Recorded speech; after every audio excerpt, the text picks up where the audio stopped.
موږ ورپسې دا بکواسات کړي دي، نو آیا د دې باره کې به چې کوم شریعت څه وایي؟ چا چې په مړونې باندې حضرت مفتي صاحب ته کنځل کړي دي. دوستانو څنګه تاسو ته معلومه ده چې څو ورځې مخکې مفتي عبدالشکور صاحب رحمت الله علیه چې کوم دی نو د روډ په حادثه کې شهید شو. نو یقینا چې په مرګ باندې ټول مسلمانان خفه دي، د هر مسلمان زړه ته درد او تکلیف رسېدلی دی. خو بیا هم په پاکستان کې زموږ په پاکستان کې داسې یو څو نمونې دي، داسې یو څو جاهلان دي چې هغوی اوس هم چې کوم دی نه لګیا دي په عالمانو پسې کنځل او بدې ورځې، خو د هغوی عادت دی. خو چې کوم دی کوم علما کرام زموږ وفات شي یا شهیدان شي، نو په هغوی پسې هم هغوی چې کوم دی په لاندې په کمنټونو کې بدې ورځې او کنځل لیکي.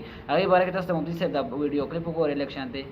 په دې موقع باندې هغه خلکو ته هم دا وایم چا چې نن د حضرت مفتي صاحب د وفات په پوسټونو باندې غلط کمنټس کړي دي او چا چې په مړونې باندې حضرت مفتي صاحب ته کنځل کړي دي، مه کوئ داسې.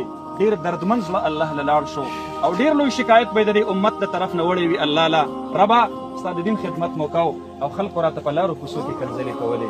الله په ژوندانۍ را باندې ړه یخ نه شو، نو زما د مرګ نه وروسته یې راپسې کنځلې شروع کړلې. هغه خلکو ته زه وایم چې ای د علماو توهین کوونکو خلکو، د علماو آزار ما اخلئ، زړونه ورله مه په تکلیف کوئ. حضرت مفتي صاحب لاړ شو، د شهداو انشاء الله د شهداو او د جنتیانو ټولګي ته به تللی وي. مخکې ترنه خپل ملګري تلي وو، قاري سمیع صاحب ترنه مخکې تللی وو، مولانا محسن صاحب ترنه مخکې تللی وو، شیخ الحدیث مولانا نصیب خان صاحب ترنه مخکې تللی وو، مولانا سنجان صاحب ترنه مخکې تللی وو، مفتی سلطان محمد صاحب ترنه مخکې تللی وو. د هغې شهداو د روحونو سره به نن مفتي صاحب خوشحاله وي، هغه خپلې قافلې له ورسېدلو. هغوی به هم د قبایلو شهداو به نن خپل میرې کاروان په جنت کې د ځان سره یو ځای لیدلی وي. هغه الله رب العالمین له راضي لاړ شو، هغه مرضي لاړ شو، د هغه د چهرې نه مونږ اوس داسې محسوسوله. حدیث مبارک کې راځي جنتي چې کله وفات کېږي نو د الله د طرف نه یو فرشته ورته راشي، وایي د الله د طرف نه در باندې سلام پیش کومه، دغه ستا جنت دی ورته وګوره. د ده په چهره باندې بیا د هغې جنت آثار ښکاره کېږي.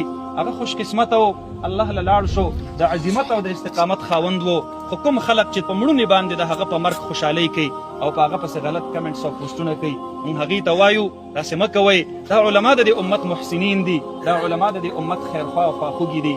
الله رب العالمین دې دې ټولې علاقې ته نه، دې ټولو قبایلو او دې صوبې ته نه، یوازې د پاکستان ته نه، ما نن کتل د عربو ملکونو سفیرانو چې نن د کومو جذباتو اظهار کو، ما یو قربان شم مفتي صاحبو ته ډېر یو غریب انسان وي، یو فقیر او ملنګ انسان وي، خو ته خپل اخلاص دغه مقام ته ور ورسولې چې نن بین الاقوامي عالمي دنیا او اسلامي ملکونه هغه په تا پسې خفه دي او په تا پسې ژاړي. دا حقیقت کې ستا اخلاص دی، خو کاش چې دا اخلاص دا ستا د مرګ نه مخکې دا ښکاره شوی وی په دې خلکو باندې، نن دې ټولې دنیا تسلیمه کړله. الله رب العالمین دې د هغوی دا شهادت قبول کړي او مونږ او تاسو ټولو ته دې الله رب العالمین په دغه عظیم او سانحه باندې صبر جمیل نصیب فرمایي. دغه پیغام دی زموږ دغه درته یو اجازانه غوندې درخواست دی دوستانو چې د الله خاطرو کې ځان هم غرق کوئ، مونږ هم ځان سره تباه کوئ، ځان هم تباه کوئ. نو مهرباني وکړئ یار تاسو چې کوم دی دا کوم کنځلې پوسټونه دا کوم کنځلې چې تاسو کړي دي د هغې کنځلو سکرین شاټ یې وباسئ او چې کوم عالم تاسو منئ هغې عالم له دا وړی وي مونږ په دې عالم پسې په کامنټ کې کنځلې کړي دي وایي مونږ ورپسې دا بکواسات کړي دي، نو آیا د دې باره کې به چې کوم دی شریعت څه وایي؟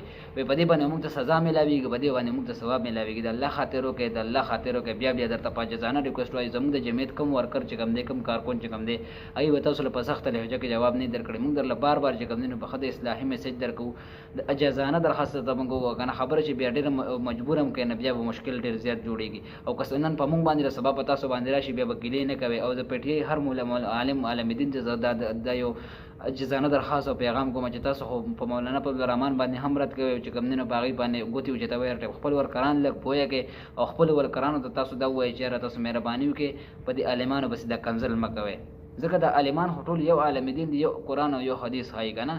نو په دې کې خو چې کوم دی نو صرف دغه مسلک او د فرقې خبر د اهل حدیث او پنجپیري او په دیوبندي دا خو پکې وروستو راغلی دي. نو مهرباني وکړئ د دې څیز نه لږ غونډه کې پرهیز وکړئ.